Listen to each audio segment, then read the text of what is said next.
Hi, welcome back to our YouTube channel. ನಾನು ಓದ್ ಬ್ಲಾಗಲ್ಲೇ ಹೇಳಿದ್ದ ಹಾಗೆ ಕೊಪ್ಪಳ ಮುಗಿಸ್ಕೊಂಡು ನಾವು ನೆಕ್ಸ್ಟ್ ಬಂದಿದ್ದೆ ಶ್ರೀ ಕ್ಷೇತ್ರ ಹುಲಗಿಗೆ.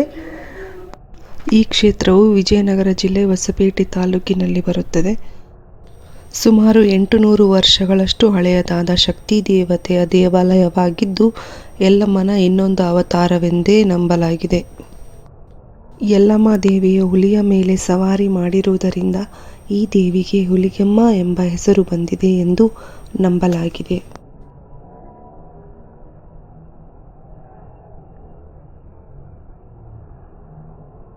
ದೇವಸ್ಥಾನದ ಹಿಂದುಗಡೆ ತುಂಗಭದ್ರಾ ನದಿ ಹರಿಯುತ್ತೆ.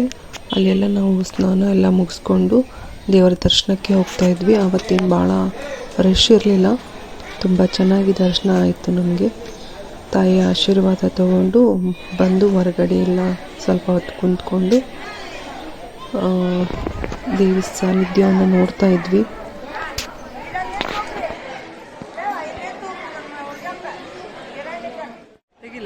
ಇದೇ ಮೇನ್ ದೇವಸ್ಥಾನ, ಶ್ರೀ ಹುಲಿಗೆಮ್ಮ ದೇವಿ ನೆಲೆಸಿರುವಂತಹ ಸುಕ್ಷೇತ್ರ ಹುಲಗಿ.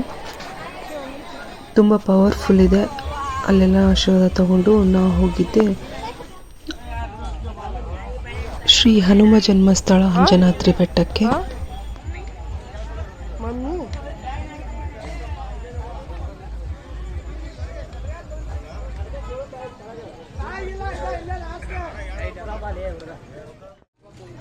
ಇದೇ ಮೇನ್ ದ್ವಾರ ಬಾಗಿಲು. ಇಲ್ಲಿಂದ ಸ್ವಲ್ಪ ಮುಂದೆ ಹೋದರೆ ಅಲ್ಲಿ ಮೆಟ್ಟಿಲುಗಳು ಶುರು ಆಗುತ್ತೆ. ಅಲ್ಲಿ ಕೆಳಗೆ ಹನುಮಂತನ ಪಾದ ಮತ್ತು ಶ್ರೀರಾಮನ ವಿಗ್ರಹ ಇದೆ. ಅಲ್ಲಿ ನಮಸ್ಕಾರ ಮಾಡಿಕೊಂಡು ಬೆಟ್ಟ ಹತ್ತೋಕ್ಕೆ ಶುರು ಮಾಡ್ತಾರೆ. ಬೆಟ್ಟ ಹತ್ತೋಕ್ಕೆ ನಾನು ತಗೊಂಡಿದ್ದು 20 ಮಿನಿಟ್ಸ್, ಆದರೆ ಶ್ರೀಹರಿ 10 ನಿಮಿಷದಲ್ಲೇ ಹತ್ತಿದ. ನಾವು ಸ್ವಲ್ಪ ಬ್ರೇಕ್ ತಗೊಂಡು ಹತ್ತಿದ್ವಿ. ನಾವು ಸ್ವಲ್ಪ ಅಲ್ಲಲ್ಲಿ ಬ್ರೇಕ್ ತಗೊಂಡು ಹತ್ತಿದ್ವಿ. ಹತ್ತಬೇಕಾದ್ರೆ ವ್ಯೂ ತುಂಬ ಚೆಂದ ಇದೆ. ಅಲ್ಲಿಂದ ಹಂಪಿನೂ ಕಾಣುತ್ತೆ. ಮತ್ತು ತುಂಗಭದ್ರಾ ನದಿ ಹರಿಯುವಂತಹ ಇಂತಹ ಜಾಗ ಇದು. ಅಷ್ಟೇ ಸುಂದರವಾಗಿ ಸೂರ್ಯಾಸ್ತ ಕೂಡ ಇಲ್ಲಿ ಕಾಣುತ್ತೆ. ಕೆಲವೊಬ್ಬರು ಸೂರ್ಯಾಸ್ತ ನೋಡಬೇಕಂತಲೇ ಅಲ್ಲಿ ಆ ಪ್ಲೇಸ್ಗೆ ಹೋಗ್ತಾರೆ. ನಾವಿಲ್ಲಿ ದರ್ಶನ ಮಾಡ್ತಾ ಇದ್ದೀವಿ. ನೋಡಿ ನೀವು ದರ್ಶನ ತಗೊಳ್ಳಿ ಶ್ರೀ ಆಂಜನೇಯಂದು. ದರ್ಶನ ಮುಗಿಸ್ಕೊಂಡು ಬಂದು ಹೊರಗಡೆ ಕುಂತ್ಕೊಂಡಿದ್ವಿ. ಮೇಲಿಂದ ತುಂಬ ಚೆನ್ನಾಗಿ ಕಾಣ್ತಾ ಇತ್ತು. ಅಲ್ಲಿನ ಸುತ್ತಮುತ್ತ ಬೆಟ್ಟ ಗುಡ್ಡಗಳು ಕಣ್ಮನ ಸೆಳೆಯುತ್ತಾ ಇತ್ತು. ಬೆಟ್ಟ ಗುಡ್ಡ ಅಂದರೆ ಕಲ್ಲು ಮಣ್ಣು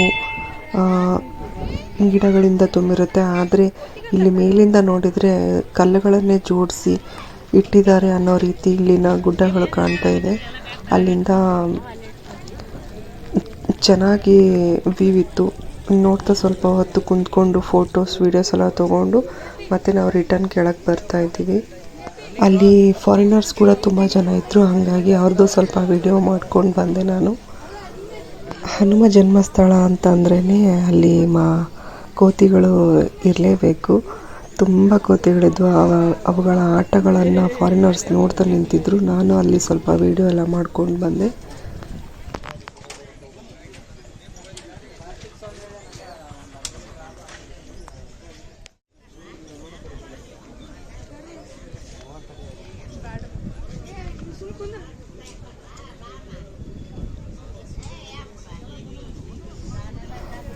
ಕೆಳಗೆ ಬಂದು ಸ್ವಲ್ಪ ಜ್ಯೂಸ್ ಎಲ್ಲ ಕುಡಿದು ರಿಟರ್ನ್ ಮನೆಗೆ ಬಂದ್ವಿ.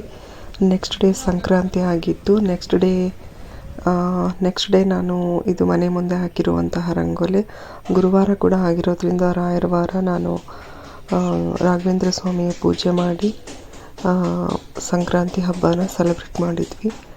ಬಿಲೇಟೆಡ್ ಆಗಿ ಎಲ್ರಿಗೂ ಮಕರ ಸಂಕ್ರಾಂತಿಯ ಹಾರ್ದಿಕ ಶುಭಾಶಯಗಳು.